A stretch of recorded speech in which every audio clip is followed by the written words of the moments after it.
L'Assemblée va entendre l'allocution de Son Excellence Monsieur Mohamed B.S. Jallow, vice-président de la République de Gambie. Je prie le protocole de bien vouloir accompagner Son Excellence, que j'invite à prendre la parole devant l'Assemblée.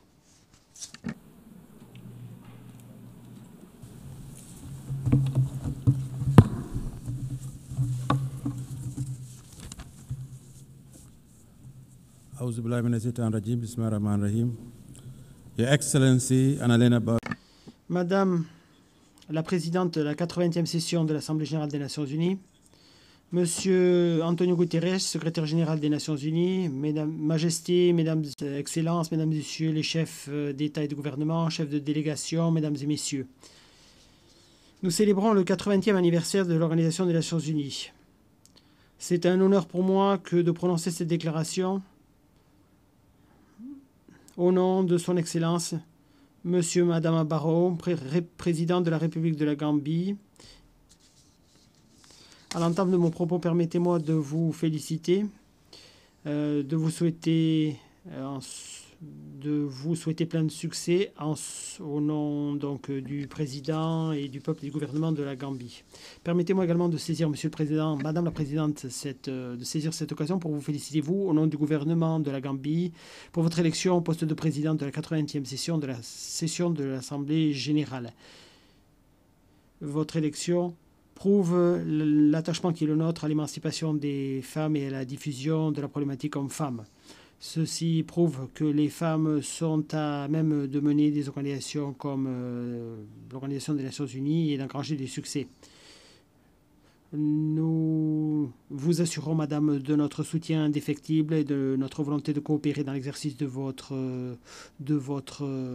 fonctions, tout en réitérant notre attachement au multilatéralisme et aux principes qui sont à la base de la Charte des Nations unies. Permettez-moi également de saisir cette occasion pour remercier M. Philemon Yang, président de la 79e session de l'Assemblée générale, pour sa direction éclairée de l'organisation. Il a su mener de manière compétente les travaux de l'Assemblée au cours de son mandat. Madame la Présidente, cette 80e session de l'Assemblée générale a lieu à un moment difficile pour la communauté internationale. Elle doit gérer toute une série de conflits, des guerres, des menaces à la paix et à la sécurité internationale qui exigent de tous les États membres de réaffirmer leur foi et leur rattachement collectif aux principes nobles de la Charte des Nations unies. Une charte qui a été élaborée avec beaucoup d'optimisme pour saluer l'avènement d'un nouvel âge, d'un nouveau monde qui corrigerait les erreurs du passé et définirait une destinée commune basée sur notre humanité partagée à tous. Relançons l'esprit de solidarité de la Charte par un engagement de tous les États, petits comme grands, développés, en développement. Madame la Présidente, cette 80e session de l'Assemblée générale est symbolique pour notre pays. Notre élection à la présidence de la deuxième commission cette année, par exemple, est historique. Elle illustre les mesures que nous avons prises et les efforts que nous avons faits pour façonner un ordre mondial multilatéral stable et prospère. Je tiens à vous assurer que nous continuerons de participer activement aux travaux de l'Assemblée. Nous entendons continuer de chercher des solutions opportunes et novatrices aux difficultés auxquelles nous sommes confrontés. Nous coopérons avec tous les États membres pour régler ces défis urgents. Madame la Présidente, en 1945, le monde a créé les Nations unies pour sauver les générations à venir du feu de la guerre. La création des Nations unies les Nations unies sont une force motrice du multilatéralisme et réaffirment notre foi collective dans le caractère sacro-saint des droits humains, de la paix internationale et de la sécurité de par le monde. Nos accords de sécurité collective sont basés sur le multilatéralisme. La commémoration de la création de l'organisation cette année nous exige de nous d'examiner son avenir et de réaffirmer que les Nations Unies sont la première institution mondiale qui a pour but, ou qui est chargée de garantir la destinée de l'humanité. Madame la Présidente, nous avons adopté l'année dernière le pacte pour l'avenir pour relancer l'esprit du multilatéralisme et de la solidarité. Nous devons faire davantage pour nous honorer des engagements pris dans celui-ci. 80 ans plus tard, nous sommes encore confrontés à la poursuite des conflits et de la fragmentation géopolitique, y compris la menace qui pèse sur les Nations Unies, sur l'esprit du multilatéralisme. Le monde continue de lutter, d'être confronté à des difficultés sans précédent et complexes sur différents fronts. Le panorama en matière de sécurité et de paix est de plus en plus fragile. En plus de la nature changeante des conflits, nous sommes les témoins d'un mépris des principes du droit international humanitaire dans les zones de conflit. Ce qui est encore plus inquiétant, c'est que l'ordre international basé sur des règles est sous pression et il risque de perdre sa pertinence et ses fondements moraux. Nous vivons dans un monde qui est en train d'évoluer. La communauté internationale, quant à elle, est en train d'essayer de trouver des réponses aux défis auxquels elle est confrontée au XXIe siècle. Cependant, malgré les défis auxquels elles sont confrontées, nous sommes convaincus que les Nations Unies sont une organisation pertinente et que ces institutions ont contribué à des réalisations de taille de par le passé, en particulier pour les pays du Grand Sud. Les Nations Unies sont une promesse de stabilité et de bonne gouvernance. Elle traduit nos ambitions en des mesures concrètes et se fait le champion de questions d'une importance internationale. Dans le cas de la Gambie, les États-Unis ont utilisé son pouvoir fédérateur et sa diplomatie préventive par la Commission de la condition de l'idéation de la paix pour soutenir le gouvernement élu démocratiquement qui a pris le pouvoir dans mon pays en 2017. Ce soutien a été clé pour défendre la volonté du peuple gambien qui a permis l'avènement d'un gouvernement et qui a lancé un système de justice de transition qui a permis de promouvoir la démocratie, l'état de droit et le respect des droits de l'homme. Madame la Présidente, alors que nous réunissons et nous réfléchissons à ce thème, le thème de cette année, meilleur ensemble, plus de 80 ans au service de la paix, du développement et des droits humains, nous devons reconnaître que les défis auxquels nous sommes confrontés aujourd'hui exigent entre nous d'investir dans le développement durable, dans l'action climatique, dans la paix et dans la sécurité. Nous devons également continuer de favoriser la résilience et la croissance pour qu'un développement inclusif soit possible et qu'une prospérité partagée puisse être partagée par tous. Depuis le changement de gouvernant dans mon pays en 2017, l'administration de son Excellence M. Adama Barrow s'est efforcée d'aller vers la paix, le développement et le respect des droits de l'homme et des libertés individuelles.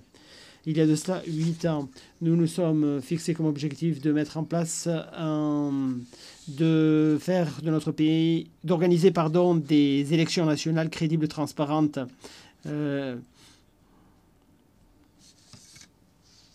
Monsieur le Président, en traitant des griefs du passé par la mise en place d'une commission pour la vérité, nous avons plus donc d'une vérité, réconciliation, réparation, commission. Comme je l'ai dit, nous avons réussi à organiser des élections reconnues au niveau national et international, élections crédibles, transparentes. Nous préparons l'élection présidentielle 2026 et nous restons attachés aux normes internationales, à la consolidation des démocraties participatives, du développement durable et de la bonne gouvernance. Nous continuerons de prendre des décisions basées sur l'intérêt des personnes pour promouvoir et protéger les droits humains et pour faire face également aux violations de ceux-ci. Nous entendons consolider les institutions de l'État, le gouvernement également a engagé une réforme législative et élargi les possibilités qui sont le nôtre de poursuivre les atrocités criminelles. Parmi les réformes, nous avons mis en place par exemple une loi en 2024 créant un bureau ou un procureur spécial qui aura pour la première fois, qui pourra donc traiter de violations graves des droits humains et des crimes internationaux. Et nous disposerons également d'une commission de lutte contre la corruption. Ceci témoigne des efforts que nous déployons pour lutter contre l'impunité et pour favoriser une justice plus sociale. Notre objectif est de mettre en place une culture de l'application du principe de responsabilité, de respect des droits de l'homme, en respect de nos obligations nationales et internationales pour soutenir notre développement au niveau national et nos ambitions. C'est quelque chose qui est repris dans notre plan de développement national. Nous continuons de mettre en place, d'élaborer un budget qui est basé sur les principes de développement humain, éducation, promotion du développement et des investissements. Madame la Présidente, le contrat social avec les Gambiens s'efforce d'accroître la participation de ceux-ci dans la gouvernance démocratique de notre pays. L'objectif est de faire progresser la démocratie, de respecter les droits humains et d'élargir ceci et de mettre en place des mécanismes. Dans la construction d'une société plus pacifique, nous prenons pleinement en compte le rôle des jeunes et des femmes et soutenons leur représentation et leur participation au fonctionnement démocratique de l'État. Nous continuerons de promouvoir la liberté des médias, le droit de rassemblement, la liberté d'expression. Ce sont des droits humains fondamentaux. Nous engageons une action coordonnée pour les défendre. En tant que gouvernement, nous favorisons le dialogue avec nos citoyens, en particulier les jeunes. Nous respectons leur droit de participer au fonctionnement démocratique de notre État. Étant donné notre expérience, étant donné les difficultés que nous avons en matière de gouvernance, nous sommes conscients de la nécessité qu'il y a de consolider la démocratie et la bonne gouvernance dans notre région. Nous avons ainsi accueilli le Forum pour la gouvernance du Sahel qui s'est efforcé de canaliser un groupe d'acteurs pour trouver des solutions aux difficultés en matière de gouvernance qui sont un obstacle à la paix, la stabilité et au développement. Nous espérons que ce forum permettra de tenir des débats qui nous permettront de trouver des solutions à la violence, à l'instabilité qui nuit au Sahel. Madame la Présidente, la Gambie continue d'être membre du Conseil de sécurité, du Conseil de paix et de sécurité de l'Union africaine, du Conseil des droits de l'homme et participe aux opérations de maintien de la paix des Nations unies, aux opérations de paix de l'Union africaine.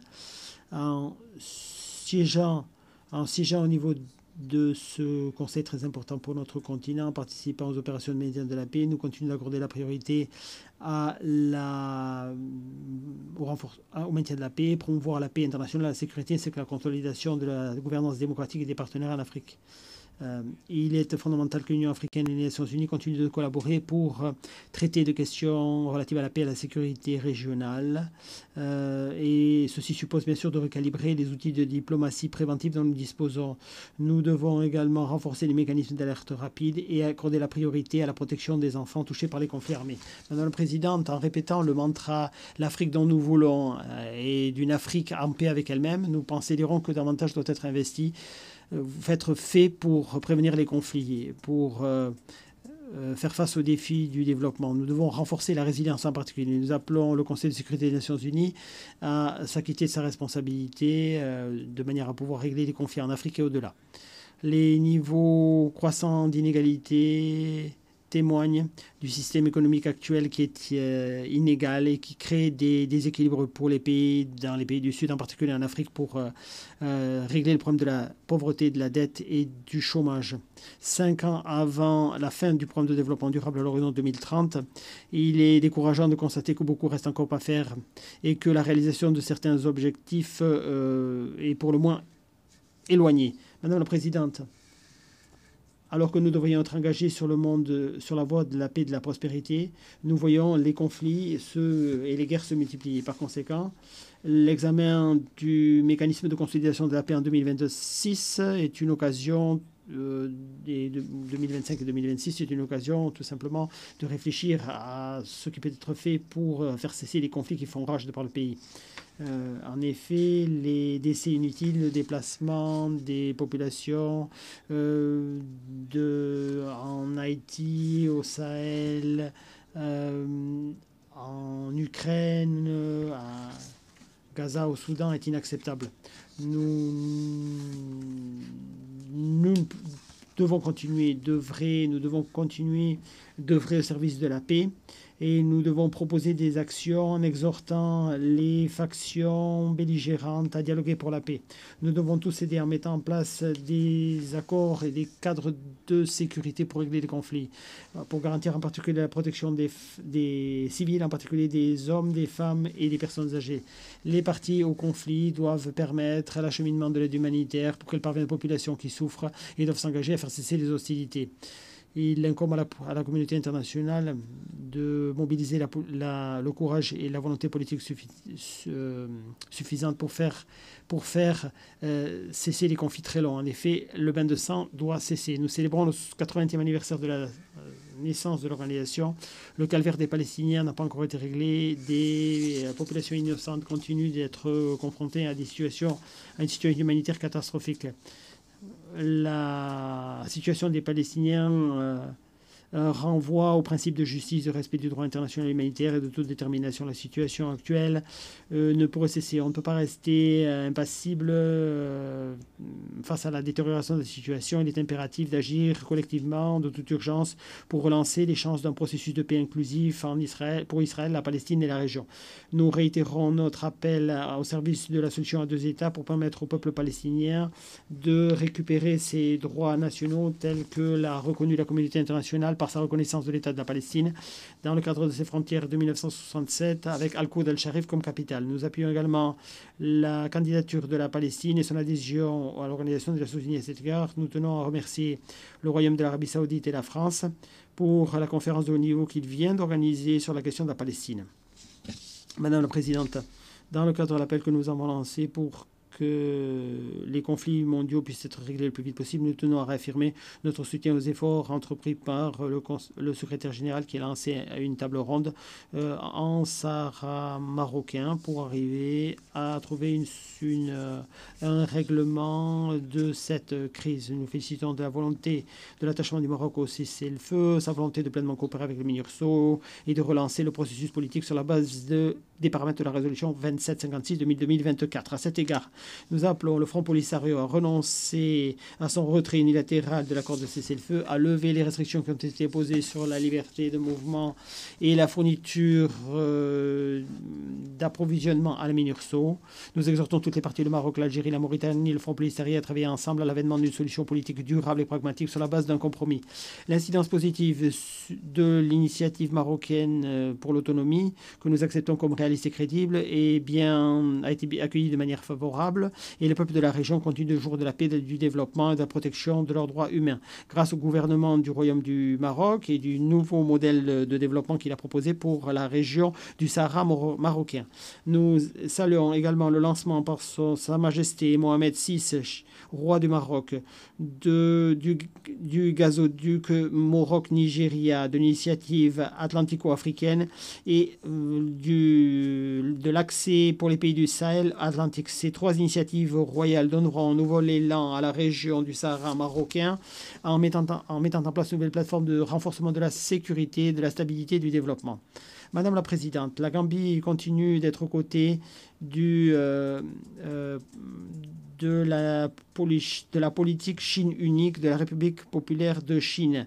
L'attachement de la Chine à la coopération internationale et son soutien au développement prouvent l'élasticité du concept de développement durable et de la coopération triangulaire du Sud-Sud.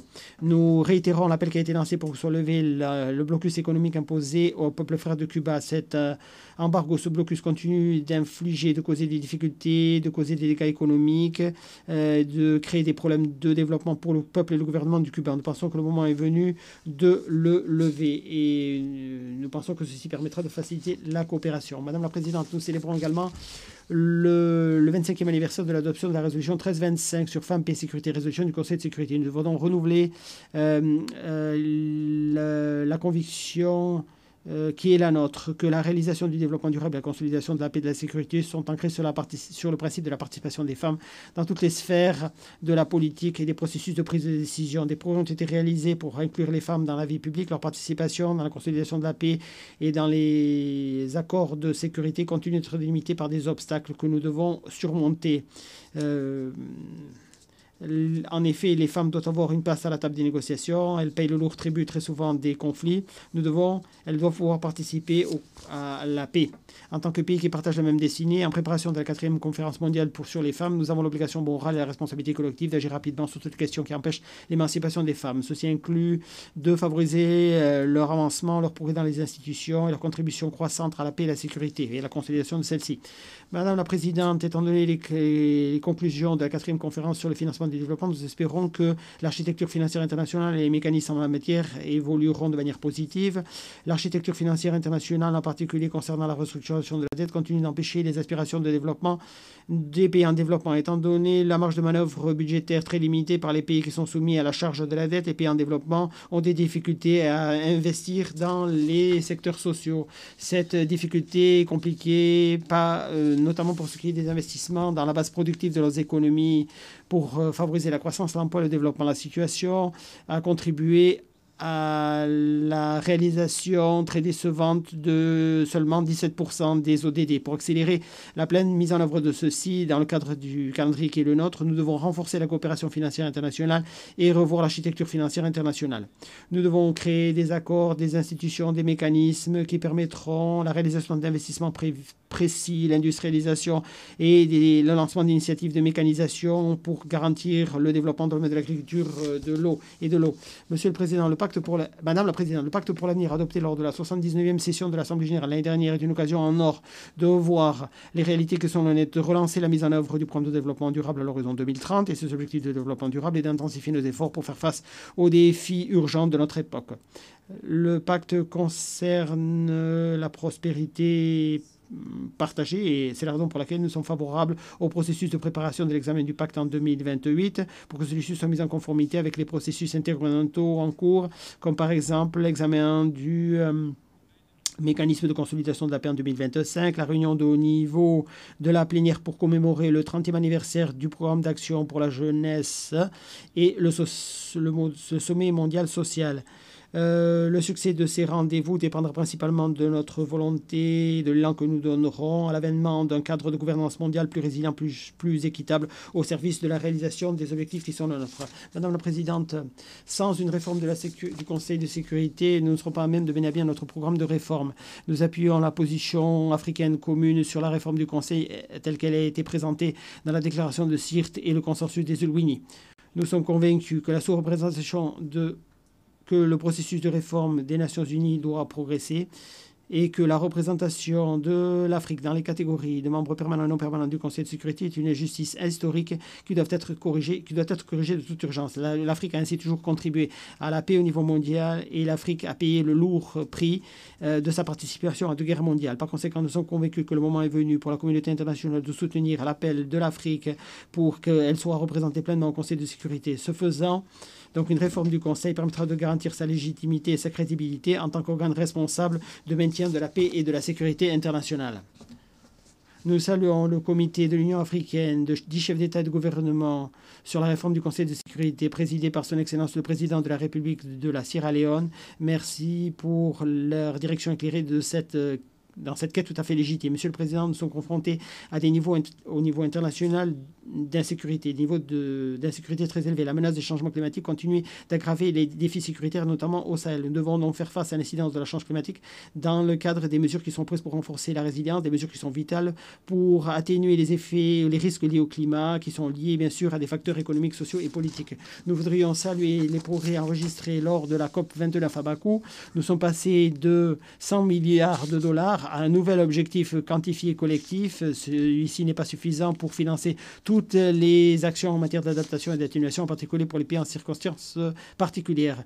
Nous espérons que les décisions prises lors de la 31e COP à Belém au Brésil permettront de galvaniser les activités en matière de financement climatique. Nous appelons aux pays à déterminer des contributions, déterminer une évaluation la plus ambitieuse en s'engageant à arriver à des émissions net zéro d'ici 2050. Avant de conclure, permettez-moi de rappeler aux États membres qu'il est nécessaire de forger ici un nouveau consensus pour faire face aux nouvelles réalités qui sont les nôtres. Nous unissant, étant donné notre détermination, la détermination qu'il est la nôtre de faire des Nations Unies un outil puissant pour répondre à nos aspirations et nos objectifs en tant que famille humaine unique. C'est notre seule planète, préservons-la pour la postérité. la Gambie est prête à jouer son rôle pour faire de notre monde un monde meilleur pour tous et toutes. Au nom de son Excellence, M. Adama Barrow et du gouvernement et le peuple de la Gambie, je vous souhaite des délibérations fructueuses pour faire avancer le thème de cette 80e session de l'Assemblée générale des Nations unies. Je vous remercie pour votre attention. En nombre de l'Assemblée, Au nom de l'Assemblée, je remercie le vice-président de la République de Gambie.